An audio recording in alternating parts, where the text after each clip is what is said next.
Hello everybody, my name is Omega Zero, and before this chapter begins, I'd like to remind you to please click on subscribe and click on the bell icon to enable notifications.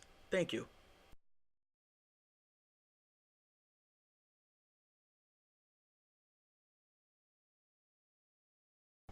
The Los Demonios Sports Museum is usually a very active place. People come from miles around to gaze the many exhibits of famous sports equipment, photos of history-making plays, and lifelike mannequins of Hall of Famers. Normally, fathers take their sons to share in a bonding experience over all the great sports moments which play on TVs placed throughout the building. There are even occasions when said Hall of Famers drop by for autograph sessions and chat with the fans. Of course, all this takes place in the day while the museum is open. Late at night, the halls are devoid of any people save for the lowly night guards who roam the darkened halls looking for any signs of trouble. Tonight, they were unfortunate enough to find some. At first, they simply thought one of the displays from the golf section had been knocked over, but they were quickly proven wrong when it dispelled gas that knocked them out cold. Now a lone figure made its way around the glass cases in said golfing section, looking for one display in particular. When he found the object of his quest, he paused, and a smile spread across his red bearded face in evil glee. "Ah, here we are," the figure said in a thick Scottish accent. "The golf clubs of old Ranulph Jonah, one of the best golfers of his time. Looks like you don't got an angel looking after your clubs now, do you, laddie?" "Well, I wouldn't say that exactly," a new voice spoke from the darkness. The intruder whirled around, the golf bag slung off his shoulder, clanging noisily as he did so. He squinted his eyes into the darkened hallway to try and get a look at whomever it was that just spoke. "Alright, come out whoever you are," he demanded. "Who, me?" the voice spoke again. This time the speaker stepped out into the pale moonlight provided by the skylight above them to reveal himself fully. He was a boy about 18 or so, dressed in a simple red t-shirt and faded loose-fit jeans with a brown suede jacket over the shirt. His brown eyes sparkled with confidence and a bit of mischief as he looked back at the Scottish man. "Guess I should introduce myself, huh? My name's Dave, and you're Duff Gilligan, right?" "Aye," the villain responded. "And just what are you doing here, Dave?" "Well, at the moment, I'm talking to you and hoping to convince you to just give up whatever it is you're here to do and just walk away. Otherwise, things are gonna have to get ugly." "Really? And are you planning on taking me on all by yourself?" "Me? Nah, I don't do a lot of fighting. Only a couple punches here and there. She, on the other hand..." At the mention of a she, Gilligan's body tensed. The only she do-gooder he knew about that would be willing to fight him was Kim Possible, but he had been so careful in being quiet and unseen. There wasn't even anyone with a computer around to send a message to her website, so how could she have known? Something else was off too. That boy that came up to him wasn't Possible's usual sidekick, was it? He did have blonde hair, but it seemed a little darker than he remembered. Plus, he was sure the buffoon's name wasn't Dave. It was... something. Started with an R, he was sure of that. Any further thoughts he had on the subject were lost when a sharp kick to his side sent him hurtling towards the floor. He groaned as he slid over the well-waxed tile, and once he came to a stop, picked himself up and shook his head clear. "Alrighty, now you asked for it, lass. I'm gonna..." He paused when he saw the girl standing over him. Indeed it was not. Though the girl standing there looked to be about Kim's age, she had dark, almost black-looking hair instead of Kim's bright red. She also seemed to be a little more conservative with her attire, as the naval blue top met with her matching khaki pants, covering the midriff that Possible usually left bare. About the only things this girl had in common with Possible were the multi-pouched belt she wore around her waist and the arrogant smirk on her face as the grappling line retracted back into a device on her right forearm. "You're not Kim Possible," Gilligan muttered. "Who are you?" "Jen Credible, the girl that's about to kick your skirt-wearing butt," the girl replied. "First of all, it's not a skirt, it's a kilt. Secondly, really, what is this? Are you trying to be some Possible imitator or something?" Jen balked at the comment and made a series of strangled gurgling sounds as she clenched and unclenched her hands. "No!" she spat out venomously. This is why I hate out-of-towners. Look, I know Kim set the standard and maybe she did inspire me, but she's not the only girl out there that can help people. Jen, you really think now is a good time to do this? Dave asked cautiously. He started it, she replied, pointing out the now standing Gilligan. Yeah, he shouldn't have done that, I know. But, the dusty blonde said, trying to draw his friend's attention to the matter at hand. No, just once I would like to get recognized for my own merits instead of always being compared to Kim Possible. Jen, seriously, what? His response simply was to point at the floor, and when she followed his finger, she saw a golf ball laying at her feet. While this itself wouldn't have been too odd given their surroundings, the fact that it started glowing did pique her interest. It was then that she remembered exactly what Gilligan's villain shtick was. Oh crap, she muttered. Jump! They did just that, each jumping in an opposite direction to avoid the well-sized explosion. Dave was fortunate enough to land behind one of the display cases to use as cover, but Jen wasn't as lucky. She landed out in the open with only the legends of golf dummies to keep her safe. They proved their effectiveness when another golf ball turned them all into sawdust. Jen quickly found herself jumping, dodging, and flipping to avoid from joining the unfortunate displays. She was actually finding herself thankful that she had experience with attacks like this. Still, she couldn't keep up this pace forever. Dave, a little help here, she called out as she rolled along the floor to avoid another explosion. Yeah, sure, just give me a second here, he muttered as he searched for something that might help. Not surprisingly, all he could find around him was golfing equipment. With a shrug, he reached over and grabbed one of the clubs out of a dummy's hand. Jen, catch! He shouted before he threw the piece of equipment. She looked up in time to see the club flying towards her and catch it with her right hand. She blinked in confusion, then cast him an odd look, to which he merely shrugged back. Sighing, she held the club by the handle and waited for the next attack. It didn't last long, as a golf ball bounced to a stop next to her feet within seconds. She reared the club back and swung as hard as she could, hitting a small white orb and sending it flying back to its master. It exploded in midair and sent the demented Scotsman crashing to the ground. After he picked himself up, he gave her an impressed look. That's not bad, lassie. You'd ever consider going pro? He asked. Sorry, golf's not really my thing. Besides, when I spend most of my time fighting wackos like you, who has time to learn a sport? She quipped. Too bad. I would have invited you to play on my private course. Once I tore down a few buildings first to make it, of course.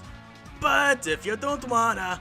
He dropped another ball onto the floor and reared back to take a swing. When he tried to bring the club back down, however, he felt it stop with a slight jerk. He looked over his shoulder and found Dave standing there holding the other end. The boy smirked at him as Gilligan tried to pull the club out of his hands. He growled, then he found the job harder than he thought, and placed both hands on his end and was about to pull at it with all his might when his legs suddenly gave out. As he crashed to the ground, he caught a brief glimpse of Jen behind him in a baseball slide pose. She jumped up as he hit the ground and pulled out a small silver ball from her pouch on her belt. She casually dropped it, and the instant it hit his chest, it quickly unraveled into a metal rope that snaked around his body to tie up his arms and legs. He groaned as he flopped around like a fish out of water to free himself. Ah, I saw up his man dress, he muttered and turned his head away. It's a kilt! Gilligan shouted.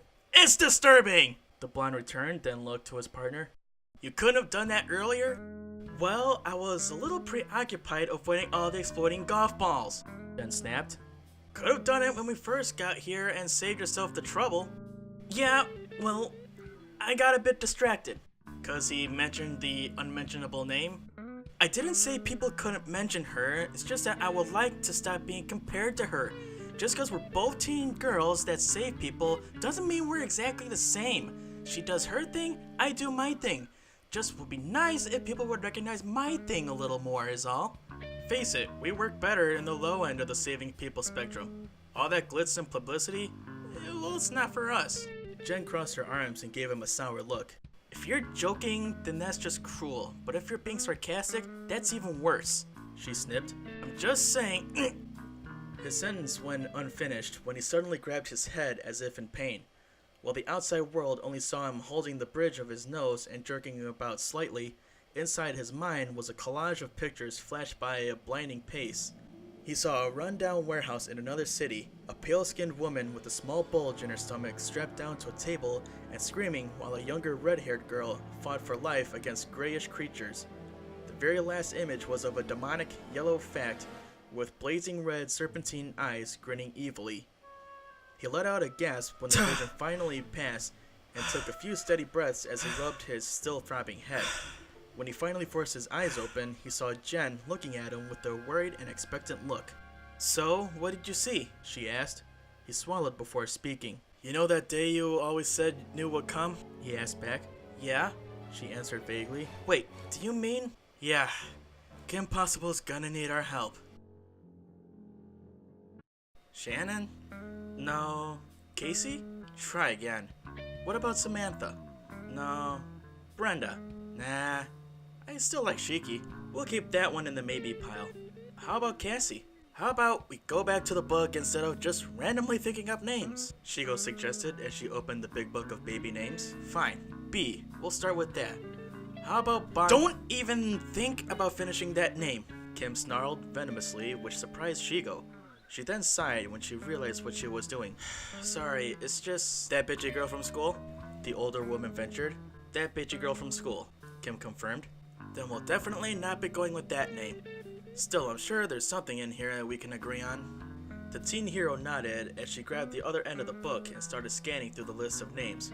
Since Shego was entering her 4th month of her pregnancy, she figured it was best that they started to think of names for their little girl. Shego had been reluctant at first, saying it was too early to be thinking about stuff like that, but after a bit of prodding, she relented. Unfortunately, this had been the last thing she agreed to. Like most of their conversations, it started out well enough, but quickly turned into a round of name-calling and hair-pulling. Luckily enough, they had both mellowed out since the first naming session, but they still couldn't find one they agreed on.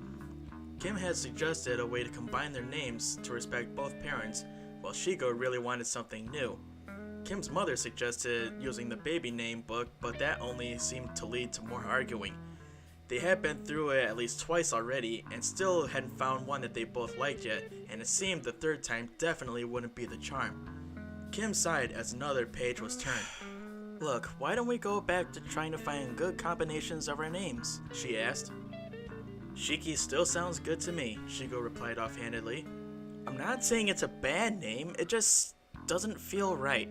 There has to be some combination that sounds good to both of us. What about Kigo?" Shego snickered. "Or we could go with the really obvious one, Kimgo." "You don't have to be snotty about it," Kim replied irritably as she folded her arms over her chest. "And I'd like to see you come up with one better." "Alright, how about..." She closed her eyes for a moment. "Shem." "Shem? Well, it might work. What if we change the E to an I?"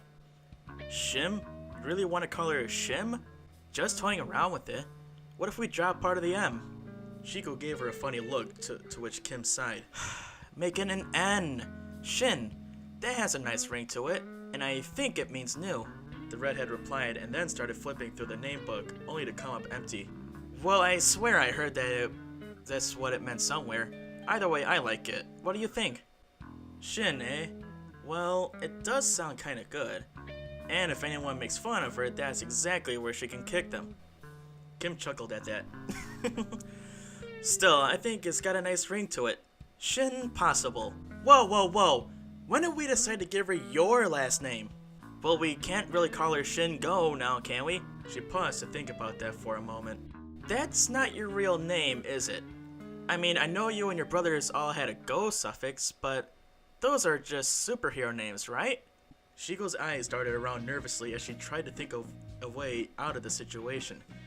Of course her name wasn't really Shego, but if she told the younger woman her real name, not only would there be constant fear of her laughing at it, but then she might have to talk about the rest of her family, and that was something she never liked doing. "Come to think of it, you really haven't told me anything about your family since you've been here," Kim spoke up. "Damn it, what is she, psychic too?" Shego cursed inwardly. Out loud, she said, "Look, I told you my home life is really not something I like to talk about. Maybe one day I'll tell you, but for now, I gotta have some secrets, right? Kim gave her a cross look, but decided not to press the issue right now. She would learn all the Pale Woman's secrets in time though. This she promised herself. Alright, fine, but if we're going to play that game, then we are going to use my last name, she insisted. Fine, Shego sighed, then ran the name over in her head a few times. Actually, Shim Possible does sound pretty good. So, are you admitting that I'm right? Just this once. Don't let it go to your head. The teen hero faked innocent with a "what, me?" expression that was quickly lost to a triumphant smirk. Shego rolled her eyes as she set aside the naming book and looked down at the bump in her stomach, which now had a name, Shin Possible. She was actually giving birth to a possible. And here I thought this situation couldn't get any weirder, she mused. Just hope she has some of my features so it'll be obvious she's my baby too. Don't think it's too much to ask to have some say in this, right? Wait, who am I talking to? Are you alright? Kim asked, suddenly becoming concerned by the confused look on Shigo's face. Yeah, I'm fine. Just rambling a bit in my head, the green-tinted woman replied. You don't seem like the rambling kind. I also don't seem like the kind to give birth to a possible baby, but here we are. Point. Still, you seem kinda out of it. Shigo sighed and leaned back into the couch. I guess this whole thing is really starting to sink in. I know what you mean, Kim agreed, leaning against the couch as well. Birth date's getting closer all the time, and giving her a name just kind of make things real? Yeah. They sat in silence as they each came to terms with the fact that they would very shortly be co-mothers. Even though they had been talking and planning since Shego first came to Kim all those weeks ago, the fact that they finally had a name did seem to make it all more real. Kim still had no idea how she was going to handle being a mother right before graduating from high school, and what, if anything, to do about college. Nor did she know what she was going to do to pay for things on her end. She had never really thought about getting an actual job before, and the more she thought about it, the more she realized it wasn't for her. She just couldn't see herself being a 9-to-5 person. It was just too normal. Her only real skill was saving the world, and she couldn't very well charge for that, could she? No, it's just not right, she told herself. Maybe I should look into getting a position at Global Justice. That way I could save the world and not have to ask people I'm saving for money. That's slightly better. Still feels off though. While Kim with her financial situation, Shego was trying to figure out her living arrangements. She had decided a while ago to let Kim help with raising the baby, but she wasn't sure how exactly that would work. She knew she wasn't going to stay in the possible household after giving birth that had been agreed upon from the start. She just didn't know where she wanted to live that was close enough for Kim to stop by, or vice versa. The pickings in Middleton were surprisingly slim. Not that any of the houses and apartments being offered were out of her price range, they just didn't seem to fit her. Then again, she never would have thought being a mother would fit her either. In fact, she still wasn't quite used to the idea, but it was slowly growing on her, as much as her belly did each month. The thing that really scared her though was turning into a soccer mom. Obviously, she would never be a typical one, as nothing about the situation was typical, but falling into that kind of humdrum, boring suburban housewife routine really made her nervous. She didn't want that kind of life. She couldn't stand having that kind of life. She needed adventure, excitement, the feel of adrenaline rushing through her veins. But most of all, she really wanted to hit the girl sitting beside her. Not in a bad way, more of sparring match than anything else. She just wanted to feel the excitement of fighting Kim Possible again. For her, that had always been the best part of going along with Dragon's stupid schemes. The chance to fight the cheerleader again, and the thrill of going head to head with someone who was her equal. Of course, she would never admit that to Kim, no matter how friendly they were these days. That was another thing that worried her. Even if she were able to get Kim to fight her again, would there be the same sense of urgency? Could a friendly sparring session feel the same as a life and death struggle? Would Kim hold back now that Shego was the mother of her child? Most importantly, what exactly was Shego going to do if Kim didn't want to fight her at all? The answer to these questions would have to wait as Shego was brought back to reality by a high-pitched beeping coming from her right wrist. She held up the offending arm and turned off the alarm on her watch with a sigh. "What's that?" Kim asked, glancing at the watch. "Just a reminder that I have to go meet Dr. Anderson today," Shego told her plainly. "When?" She checked her watch again. "About 30 minutes. "Oh man!" Kim groaned as she smacked herself on the forehead. "I can't believe I totally flaked on that." "What?" the other woman asked with a confused look. "I promised Ron and Monique I'd meet them today at Bueno Nacho to go over some things for a science project today." "In 30 minutes. Yeah," Kim sighed. "Sorry." "It's okay. I told you I don't need you to treat me like glass. I can still take care of myself if I have to." I know. I just feel like I should be more attentive to these meetings. But with school and cheerleading and getting called away on missions... It's fine," Shego said with a wave as she pulled herself off the couch. "You'll make the next one. It's not like you can really do anything other than just stand there looking pretty anyways." Kim shot her an odd look at the phrase, but shook it off and stood up as well. "At least let me drive you to the hospital," she offered. "Won't that make you late for a little club meeting?" Shego replied with a hint of trademark sarcasm. "Nah, it'll be fine. Ron will probably just use the time to order an extra nacho or something." The older woman simply nodded before she left her room to get a few things that she needed. When she came back, she found Kim holding the front door open for her with one hand outstretched to usher her through. Despite herself, Shego grinned at the gesture and after giving a mock bow, stepped through the doorway and out onto the driveway, Kim following closely behind.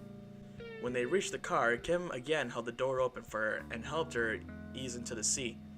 Shego stared at the redhead as she walked around the car, the grin still plastered on her face. "Maybe this isn't such a bad setup after all," she mused as Kim sat down next to her and the car slowly began to pull out of the driveway. Kim stared blankly at the paper in front of her. She knew she should be listening to what Monique was telling her about the project, but her mind kept slipping back to more important matters. Namely, where was she going to put her daughter once she was born? She had been so busy arguing with Shego over a name that it never occurred to her that there wasn't an extra room for the baby, at least not at the moment. Shego did say that she wanted to move out after she gave birth, so maybe she could talk to her parents about converting the guest room into a baby room. But that only worked if Shego moved out right, which probably wasn't a good idea. So that left her with the original problem of where to put her. She could get a carriage and put her in her room for a while. That might not be so bad. Of course, she would have to deal with the midnight feedings, the diaper changing, burping, and... Kim? KP? Hello? You in there? Ron asked, waving his hand in front of her face. Kim blinked at the emotion, then shook her head to snap her out of her thoughts. When she finally did focus on her surroundings, she found Ron, Monique, and Rufus all staring at her expectantly. "Sorry," she apologized, feeling a little embarrassed. "I guess I just spaced out there for a minute." "Deep space from the look of it. You sure you're okay?" Ron asked, leaning over the table to get a better look at her face. "I'm fine," she assured him as she pushed him back. "I just have a lot on my mind is all." "Baby issues," Monique guessed. "Yeah, we finally settled on a name for her." Monique's brown eyes lit up at the fact. She pushed all the schoolwork aside and stared intently at her friend across the table. "Alright, schoolwork's over. Give me the details, girl," she beamed. "There's not really much to tell," Kim started, still feeling slightly nervous about the whole thing. "We went through a list of names, a long list, before we finally decided on a variation of our names mixed together." "Uh-huh, so what did you finally decide on?" "Shin." "Shin?" Ron asked as he quirked an eyebrow at the strange name. "Yeah, Shin. Something wrong with that?" Kim asked at a dangerous tone in her voice. "I don't know, just kinda weird, don't you think?" "Weird?" she repeated with more of a growl. "I think he means unique," Monique spoke up, hoping to head off a meltdown. "But in a good way. It makes a statement." "Yeah, a weird statement. Like the kind that gets kids picked on. I bet Shego came up with that name. She seems like the kind that would come up with a really weird name like that. I mean, she calls herself Shego. What do you expect?" "I'll have you know, Ron, that I came up with the name," Kim stated, giving the boy a death glare that would make the devil himself cringe. So was the case with the often weak-willed Ron Stoppable. He tapped the ends of his fingers together nervously and sweat began to pour down his face, all while his eyes darted from left to right, looking anywhere but in the hate-filled gaze in front of him. "Yes, well, what I meant to say was that it was a great name. Perfectly normal in every way. Nothing wrong with that. Nope, not at all. Shin, gotta love that name. He backpedaled hastily. So, Ron, how's the Nakofa combo working out for you? Monique giggled. Well, how was I supposed to know? Ron protested. You could have been a little more sensitive about it, Kim countered. Well, I mean, it's Shego. You know, foul-tempered, glowing hands with doom try to kill us many times over, Shego? Am I the only one who worries about that? Hate to say it, girl, but he does have a point, Monique said. Kim faltered for a moment before she let out a sigh and looked between her two friends. Look, I know what she's done in the past. Believe me, I know, she muttered, remembering some of the particularly brutal fights she had with the pale-skinned woman. But you haven't been with her through this whole pregnancy. It's really changed her, and I truly believe that she'll stay the same once Shin is born. By the same, do you mean the same as now or before when she tried to kill you? Ron asked. The same as now. She wants to keep and raise the child. I can feel it. Are you sure she's not just playing some weird mind game on you? I mean, you have been spending a lot of time with her recently. Is that what this is about? Kim said in astonishment, staring at her one-time boyfriend. Are you jealous of her? I am not jealous, Ron countered. I'm just concerned is all. Uh-huh. Try saying that without the jealous look in your eyes. Not jealous. So are. So not. Oh, yo, brother. Monique and Rufus both muttered as the girl rested her chin on her hand and the mole rat simply laid down on the table. They knew exactly where this was headed. While they cared a great deal for their friends, and in Rufus's case, his master, it was always tiring when they erupted into one of their post-relationship blowouts. It was true that they handled their breakup better than most people, and that they had been able to remain friends. But no matter how strong their friendship was, or how long they had known each other, getting into a relationship always changed things. For the most part, they acted like they had before. But anytime the idea of one of them spending too much time with someone else came up, it usually brought around the ex going out with someone else feelings. A scene that was never pretty to watch. Knowing that they could be at this for a while, Monique pulled the notes of her project back to her and began to read them over again. Rufus walked to the other side of the table and looked at the notes as well, hoping he could provide the help he knew Cam and Ron weren't able to at the moment. The fighting hindered their ability to concentrate though, and Monique was about to kindly remind them that they need to knock it off when a familiar beeping of the communicator caught her ear. She let out a sigh of relief at the hope that whatever Wade was going to tell Kim, that it would end the fight. Unfortunately, it seemed like the no's went unheard by the bickering ex-couple. Kim? Monique said softly. When that didn't work, she tried it more forcefully. Kim? Still nothing. Kim! What? The redhead snapped. You're beeping, the other girl replied calmly, pointing at her friend's pocket. It was then that Kim realized the communicator was going off. She took a few deep breaths to calm herself before she reached into her pocket and pulled out the device. What's up, Wade? She asked after she switched the screen on. Got a bit of a weird hit on the site, Wade informed. Weird how? Well, the person who sent the message wants to meet you there. Here? Kim asked, looking around the Mexican-themed restaurant. Why would they want to meet here? Actually, how do they know I'm even here? 'Cause, well, the boy genius stammered, rubbing the back of his neck nervously. I kinda told them where you were. And why would you do that? Because they were very adamant about meeting you and didn't want to set up another meeting place. Plus, they were already on their way. Kim quirked an eyebrow at this. Do they even know where Bueno Nacho is? Not offhand, but I sent them a digital map, so they should be able to find you soon enough. Alright, well thanks for the info, Wade. I guess I'll check in with you later. Right, he replied and shut down his end of the line. With Wade gone, Kim switched off the communicator and placed it back in her pocket before she rested her head on her hand thoughtfully. So what do you think that was about? Ron asked carefully. I don't know, she said in a far-off voice. I just can't imagine what's so important that someone would want to meet us here. Maybe they want to try the quesarita special, he offered. She gave him a sideways glance. I doubt it.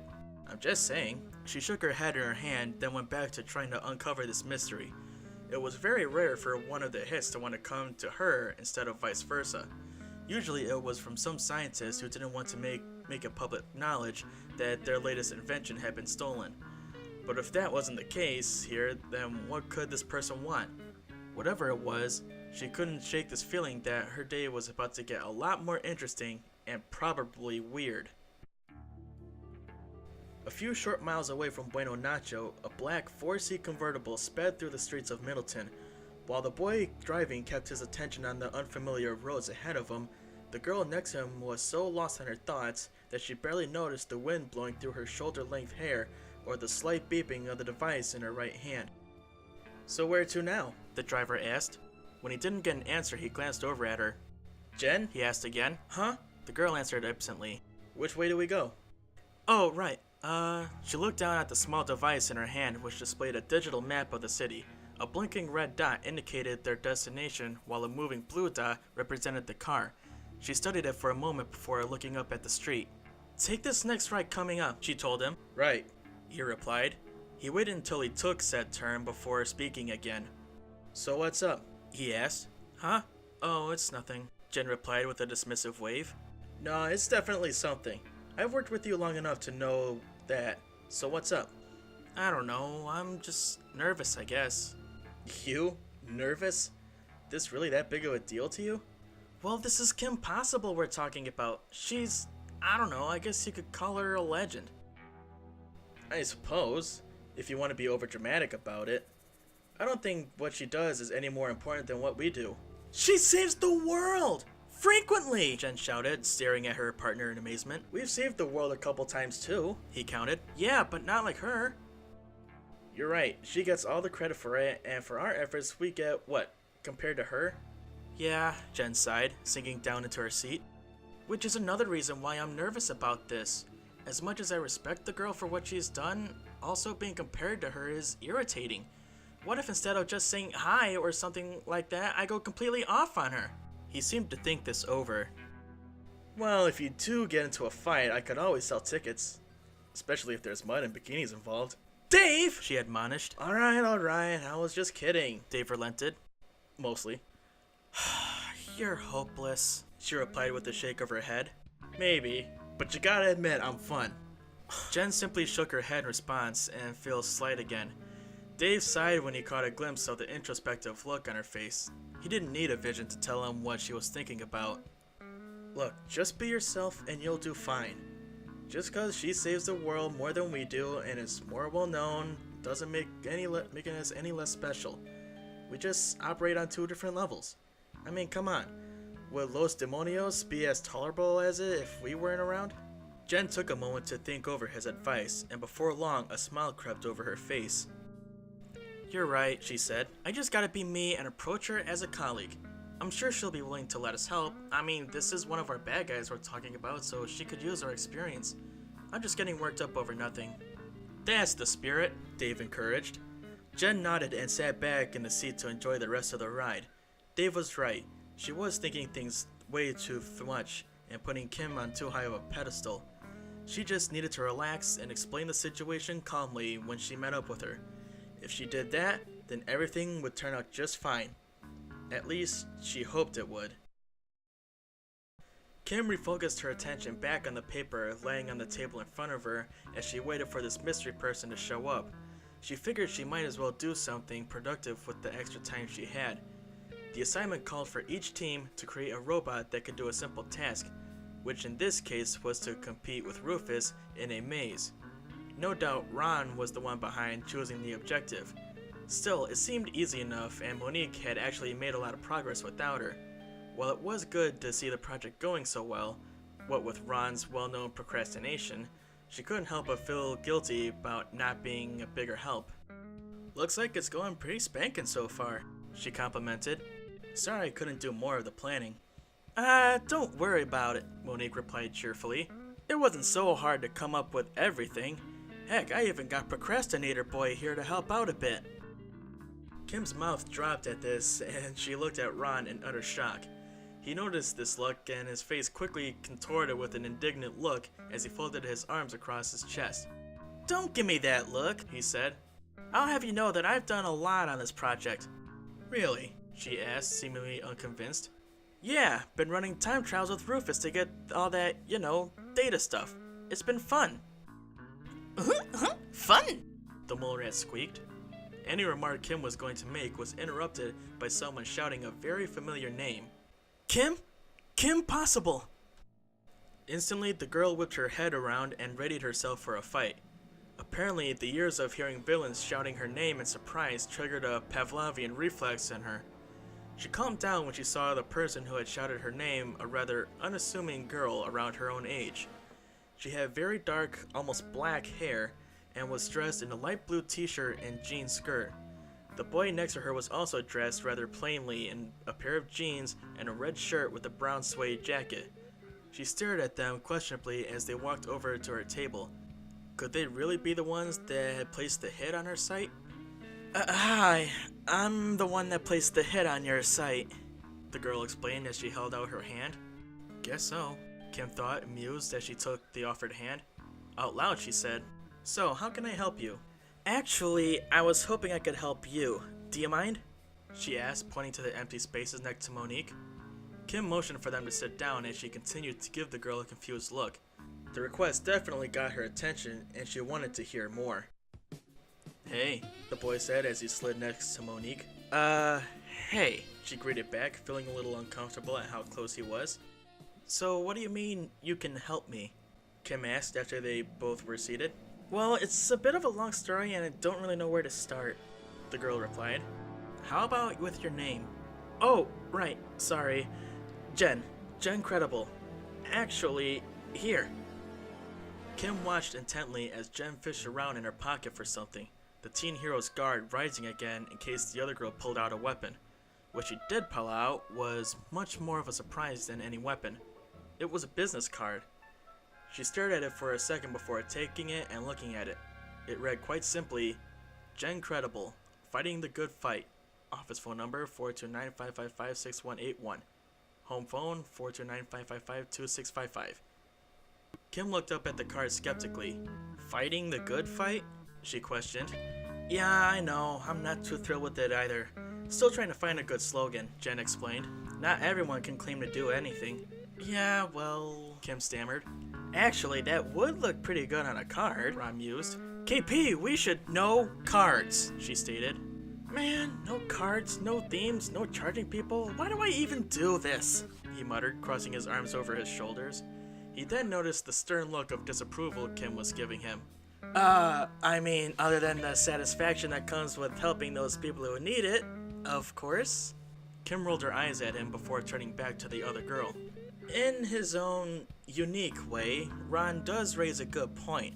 This is a business card. Do you seriously charge people? She asked. Alright, before you start thinking I'm like the Team Impossible, let me explain, Jen defended. We only charge our walk-in clients. The people we go out to help, we do free of charge.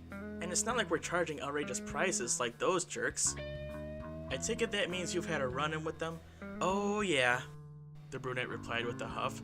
And they gave you the usual cutting into their profit margins routine?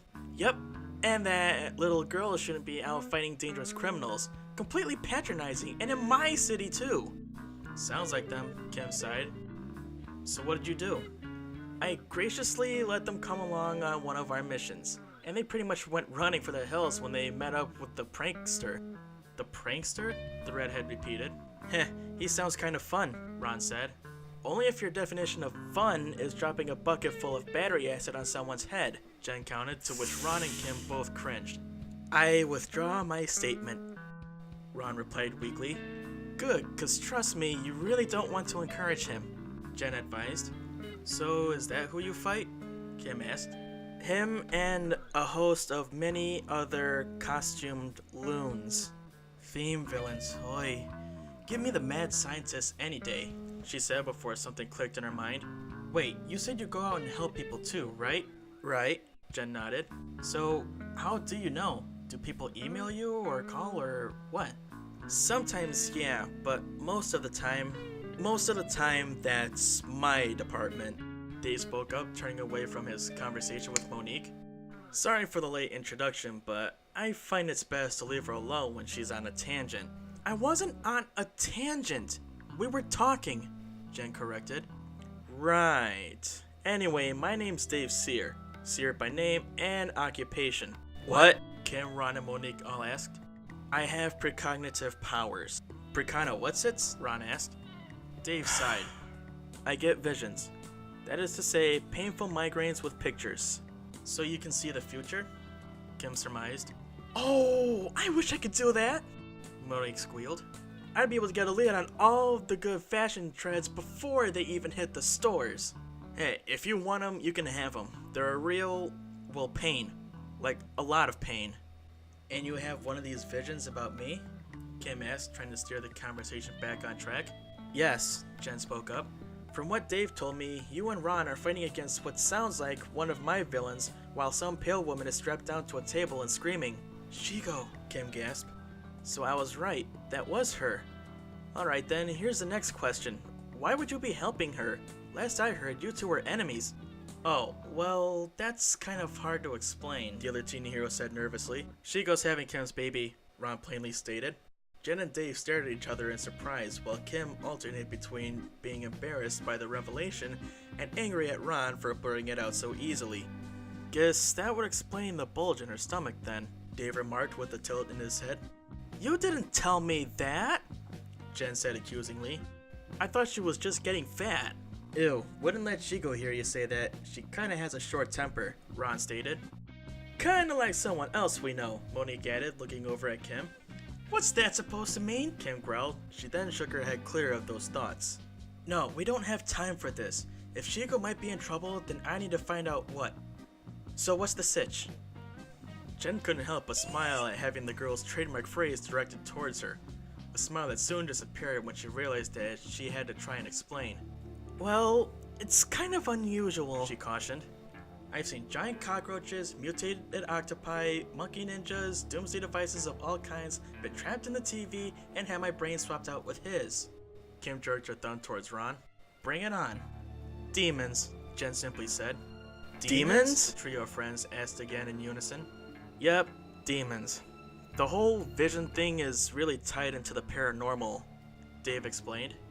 Which just adds to the fun of normal criminals and the costumed psychos as well. Okay.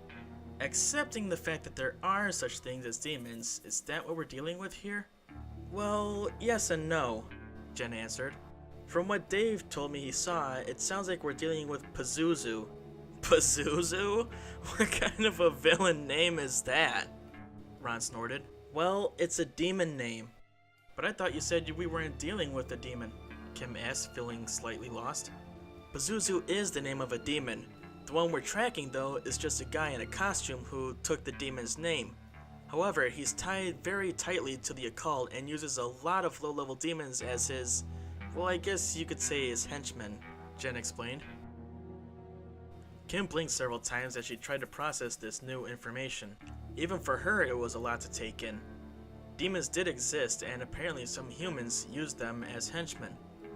Okay, she could deal with that, but the way this girl explained it so calmly and straight-faced threw her just a bit. Idly, she wondered if that's how she looked when explaining all the crazy things she had seen and done. That wasn't important now, though. What was important was the fact that some madman was after Shego and Shin, and she wasn't about to let them succeed. Okay, she finally spoke up. So you're sure this guy will go after Shego? Yes, Jen and Dave both said. If that's true, then shouldn't we already be on the way to your house? Ron asked Kim. Wait, you two live together? Jen asked the redhead, looking very confused. Like I said, it's a long story, Kim said. Sounds like one I want to hear, Dave mused. I mean, take out the whole pregnancy thing, and two women who used to be rivals living together actually sounds pretty hot. The whole table turned to look at him from the statement, their looks ranging from confused to disgusted to annoyed and very annoyed. What? He asked defensively. So I'm the only one who thinks that would be hot? Fine, make me the bad guy. Dave! Jen shouted as he slapped him in the back of the head. Ow! The brunette sighed and looked apologetically at Kim. I'm sorry about that. He has some issues. I can see, she muttered, then turned back to Ron. As I was about to say, Shego isn't at home. She's at the hospital with Mom. Out in the open. Panic washed over Kim as her mind suddenly came up with many horrible things that could go wrong. Normally she knew that Shego could take care of herself, but as far along in her pregnancy as she was now, she wasn't so sure. Then there was her mother, who only had one mission experience and definitely wouldn't be ready for something like this. Not to mention all the other innocent people in the hospital that could be hurt. Her rational mind knew it was a long shot that this Pazuzu guy would try the hospital first, but another part of her mind, the part that knew villains always seem to strike at the wrong place at the right time, was terrified. She leapt from her seat and started heading straight for the door. "KP, wait up!" Ron called as he struggled to get out of the booth. She spun on her heel and gave him an impatient glare as she stood with her hands on her hips. "Come on, Ron, we gotta go!" she barked. I'm coming, he muttered as he wiggled his way out. "We're coming with you too," Jen added, sliding out from the table. "Fine," Kim sighed, in no mood to argue. "My car can hold us all." Whoa, whoa, whoa, Dave replied, waving his hands. "I'm not leaving my car here." "Alright, we'll take both cars. Ron, you're with me." "Actually," Jen piped in, earning herself a glare from Kim, "it might be better if I ride with you and Ron rides with Dave. That way, if we get separated, we'll have someone who knows the way." "Fine, whatever, let's just go!" Kim shouted, fear overriding her usual calm demeanor. "See ya," Monique said from her place at the table. Again, the redhead was jerked out of her mission-focused mind. She looked over at Monique and felt the same twinge of guilt from earlier come back. She walked over to the table and gave the girl the best sorry face she could muster right now. "Monique," she started, but was cut off by a raised hand from the said girl. "Don't worry about it," she said. "I got that this is one of those emergency things you gotta run off and do. I'll finish up here, then head home and mark out some stuff for you to do later." "Please and thank you," Kim replied. "Like you say, no big. Now go, save your baby. Go on, get." Kim smiled at her best female friend, then once again turned and made her way towards the door. The larger than usual crowd started to follow her, with only Jen staying behind, as something occurred to her. She quickly walked back over to the table and pulled out the rough blueprints of the robot. "By the way, you're gonna want to move this circuit board over here," she advised, pointing out specific places on the diagram. "How?" Monique asked in surprise. "Just trust me," the girl replied with a wink before running off to join the others. Outside, Kim already had her car running and was tapping her fingers on the steering wheel impatiently as she waited for Jen. While the other girl slipped into the front passenger seat, she offered a sheepish look, but it went ignored. Kim was too focused on her goal to worry about being polite right now. She had to make it to the hospital. She had to save Shin and Shego. She just prayed she wouldn't be too late. Shego fidgeted with her sweater as she walked down the hospital's hallways. Just like the previous trip she had, the nurse failed to wipe off all the gel they used for sonograms, and now her sweater was sticking to her protruding belly. She swore they did it just to annoy her. Still, it was a minor annoyance for peace of mind in knowing that her baby was doing alright, which thankfully she was. Now all Shego had to do was find a phone to call Kimmy and wait for her to pick her up. In the meantime, she was walking the halls between Ann Possible and Dr. Anderson and making small talk, which wasn't as annoying as she thought it would be. At least it beat listening to Dragon drone on about his latest invention or scheme. "Ann!" a voice called out. The three stopped as they entered the main reception area and looked towards the source of the voice. Not surprisingly, it was another doctor. This one with brown curly hair, a brown and gray beard, and a name tag on his coat displaying Dr. Cox in bold black letters. By the expressions on Ann and Dr. Anderson's faces, Shego could tell this doctor wasn't one of their favorite people. "Perry," Ann replied with strained courtesy. "What do you need?"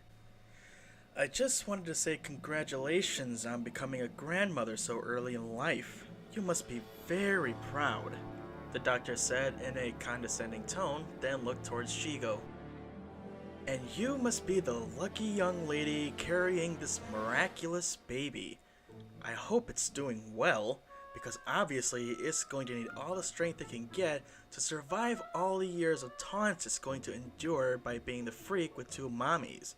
Not to mention the fact that by looking at you now, I can tell it will more than likely have very pale skin, and have to walk around holding an umbrella like some crazy Michael Jackson wannabe, and of course that won't carry any kind of horrible connotations to it at all. I can only hope you do the wise thing and have it homeschooled, but if not, Well, kids can be very cruel, so I would stock up on band-aids and tissues. Of course, there's always the chance it'll end up with the possible genetics here, in which case I would again stock up on band-aids since we all know possibles have a habit of running off into dangerous situations half-cocked. He paused to take a breath and looked back towards Anne. If it does end up having your genes, I would hope that it has your lustrous red hair, but then again, as far as I know, the color of wigs can't be passed on. Kudos to you for picking such a lifelike looking one up, and I've been meaning to ask for you for some time, where exactly did you find the marvelous thing? Anne stared at him in a mixture of shock and anger for a few seconds, before an almost evil smile spread across her face. Something that actually caught Shego off guard. She didn't think any possible outside the twins was capable of that sort of look. Off some whore, Anne replied to Perry's question. I think it was your mother.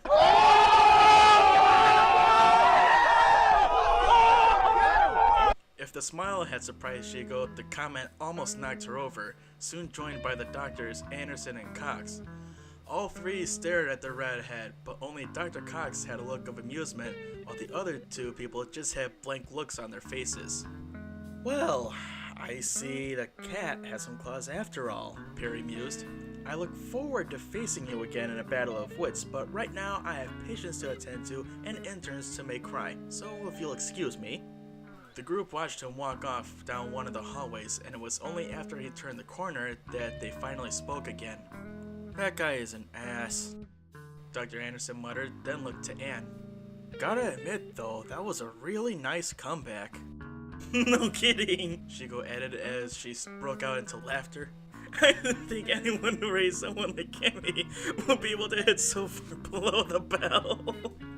Well, I did have my wild moments when I was younger, Anne admitted, feeling a little embarrassed by all the attention. But let's not mention this to Kimmy or the boys, alright?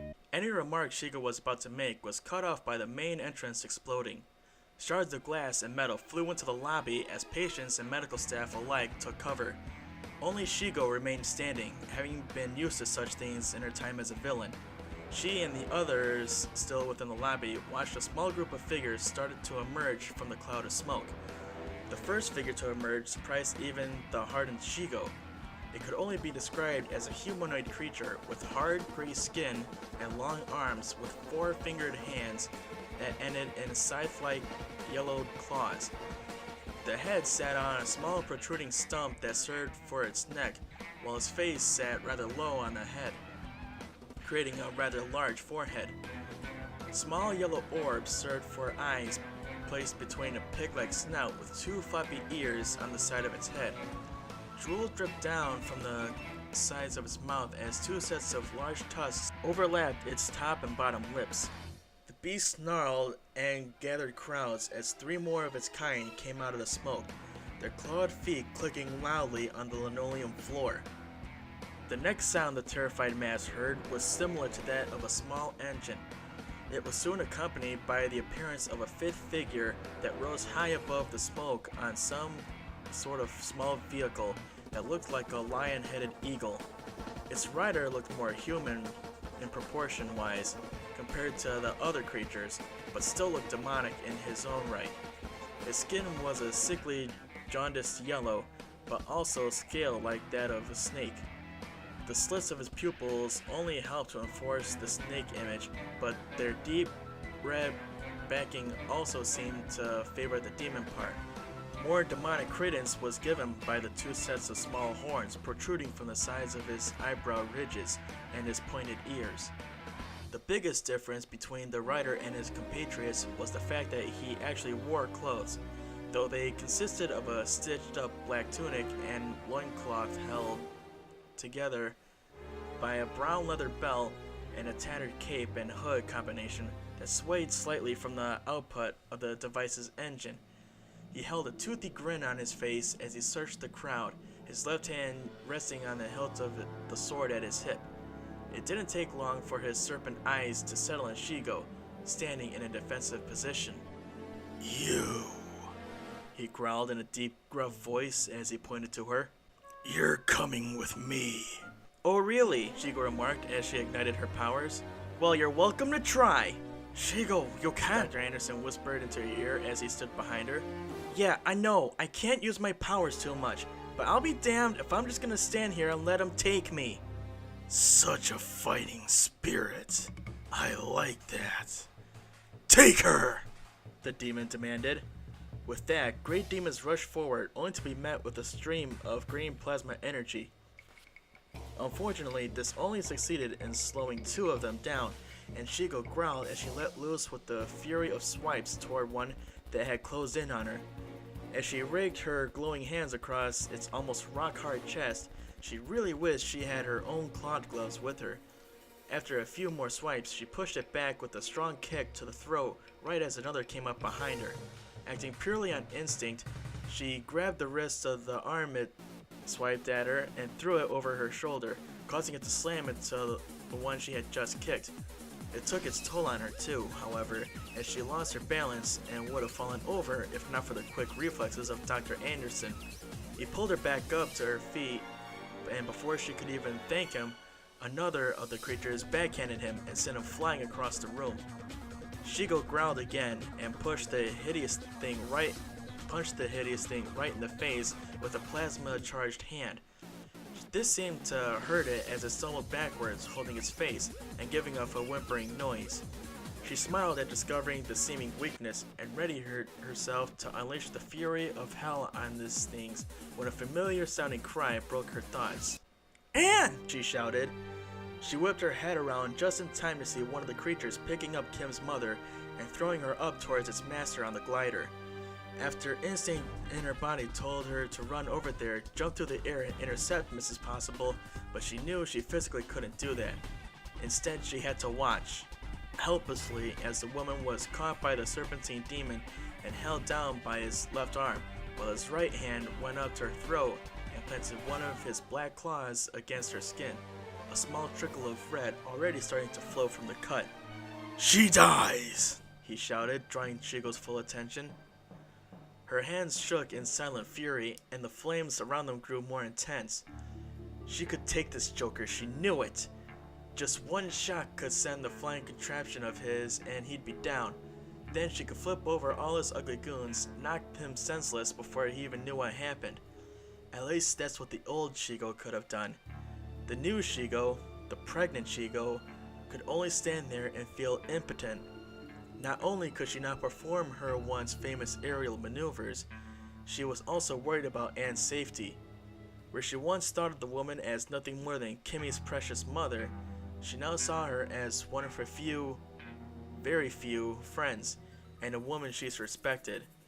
She had to respect anyone that could keep the great Kim Possible in line. Speaking of Kim, how would she react if she found out that Shego had let her mother be killed just because she wanted one last moment of glory? To say she'd be pissed would be putting it mildly. Likely, she guilt-tripped the woman until the baby was born, take it away from her, and then have her friends of global justice lock her up. Oddly enough, the last part wasn't what bothered her. It was the thought of Kim being upset with and taking her baby away. For whatever reason, hormones, motherly instinct, or just a lapse of judgment, she couldn't stand the thought of having her baby taken away from her. That, more than anything, made her want to fight on, but then she noticed the look of fear in Anne's eyes, and the red trail on her neck, and she knew she couldn't. At least, not right now. "Alright," she finally sighed, extinguishing her flames and lowering her head. "I'll do whatever you want." "Excellent," the demon growled. "For now, sleep."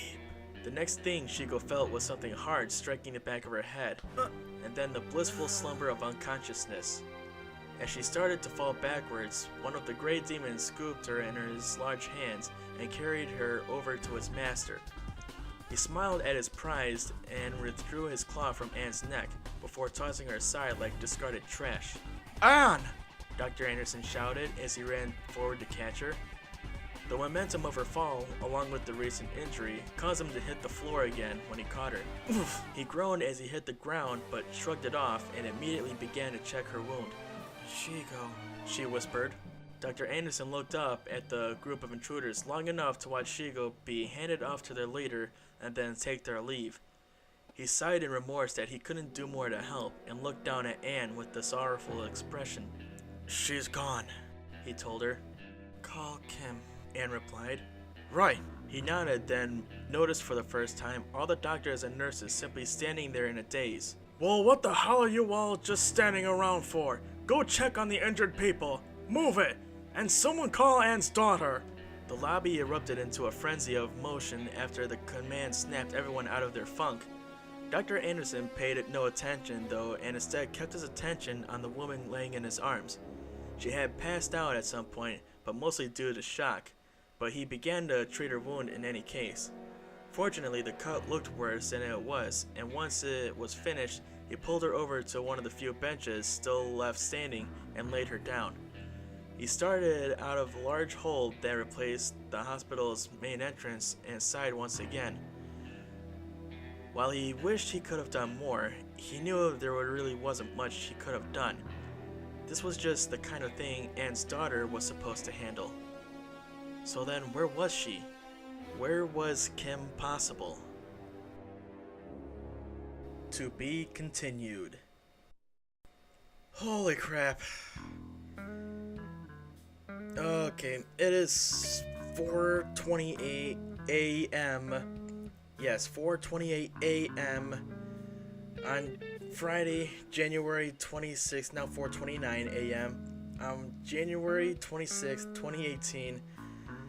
And I just spent the last 14 out of 15 hours working on this thing alone. Recording wise, I still have to put in the background music. Not to mention the 4 hours I spent Wednesday night working on this. So that's 18 hours accumulated I spent working on this. Holy freaking crap. But you know what? It's worth it. It's worth it. It's worth it. If it gets me the views I need, the subscribers I need to get monetized, yeah, it's worth it. And I'm glad I have the time to do this. I'm glad I have the time to do this with my work schedule. Okay, closing thoughts. Okay, I hope you all liked it. I tweaked some things from the chapter to add in a little bit more either dramatic effect or comedy effect. You're gonna know what, obviously, or you already saw what. And I hope you enjoy this. Again, please click on subscribe if you have made it through the entire hour of this. I applaud you. I applaud you. That's me applauding. I applaud you. So anyway, thank you for listening. Oh my god, I'm gonna put in the background music, publish this, then go to sleep. This will be up later Friday, hopefully before I have to go to work. If not, it'll be up Saturday, but yeah, expect chapter 5 next week. Hopefully my schedule will remain about the same, so I'll have 3 days to do it. And I'll see you next time. Until then, take care now. Bye bye then.